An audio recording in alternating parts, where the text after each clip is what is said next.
Welcome to Factfinder Investigates. I'm Dylan Doming. In the first 2 months of 2024, Wichita police have investigated 10 murders, all of them shootings.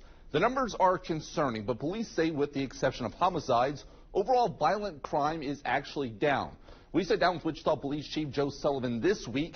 Factfinder investigator Brandon Stitt explains how the chief is addressing crime.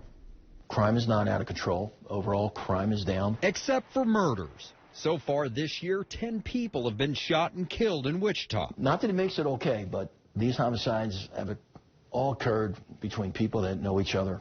These are not stranger crimes that are happening to people as they're simply out enjoying our city. And in 100% of those cases so far this year, police have solved them. There's a very small percentage of people that do an inordinate amount of violent crime. It's those people the WPD keeps a close eye on. The chief says that's what helps them arrest the murder suspects so quickly and keep other violent crime down. We are carefully tracking crime. We begin every morning in this room by discussing everything that happened the night before and what we need to do, who we need to focus on. We're identifying the most dangerous, the most likely to reoffend individuals. The chief credits partnerships with federal law enforcement agencies and people working behind the scenes. So they give us the heads up on who are the people that are most likely to pick up a gun and use it, and who are the people that are most likely to be the target of those individuals that have picked up that gun. At the end of the day, to help keep Wichita safe, it's going to take the community. We know we're not going to arrest our way out of this problem. Chief Sullivan does have concerns about the current process for how parolees are handled in Sedgwick County, and an issue with low bonds being set for violent criminals, something he hopes will be addressed by lawmakers.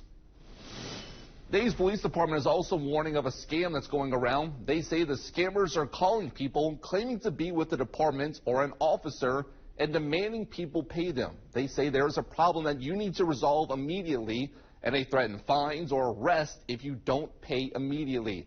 If you do get a call like this, don't fall for it. It is a scam. The police department officers will never ask you to pay a fee over the phone.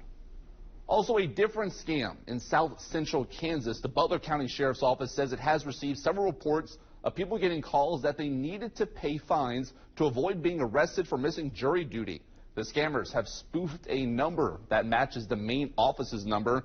Never give your personal information over the phone. The Sheriff's Office says it will never ask for money over the phone or a payment in gift cards. The Sedgwick County Zoo warning people also about a scam impersonating them on Facebook and Instagram.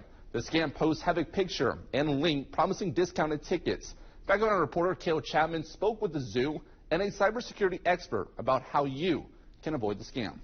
It's definitely a scam. It is not tickets being sold by us. The Sedgwick County Zoo is being impersonated online by scammers looking to steal your personal information. I've seen many other zoos mentioning this type of scam that's happening to them as well. So it just this weekend landed in Wichita. The posts look like this and promise 4 tickets for under $7 to celebrate the zoo turning 55. An anniversary, the zoo says, isn't happening this year. CEO of Soteria Technology Solutions, Bill Ramsey, says scams like this are common and can be avoided by paying attention to the details. Look at the title of the organization that's posting something. See if it matches, see if it's a letter off, see if they've added something. That's a big indicator. A quick look at the post shows that they were made by a promoanniversary.com and a wildlife promo account, not the actual Sedgwick County Zoo.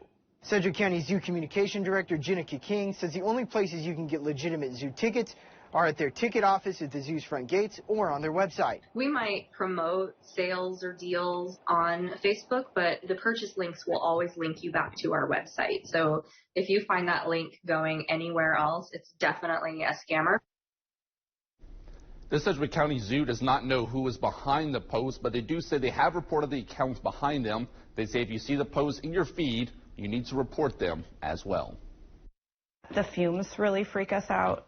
So we can sometimes smell diesel inside this room. They're just spewing whatever they spew into the air that we breathe for hours every single day. I just worry about the long-term health implications of that. Concerns about idling trains and their health impacts. Why new regulations haven't forced the fix Next on Factfinder Investigates.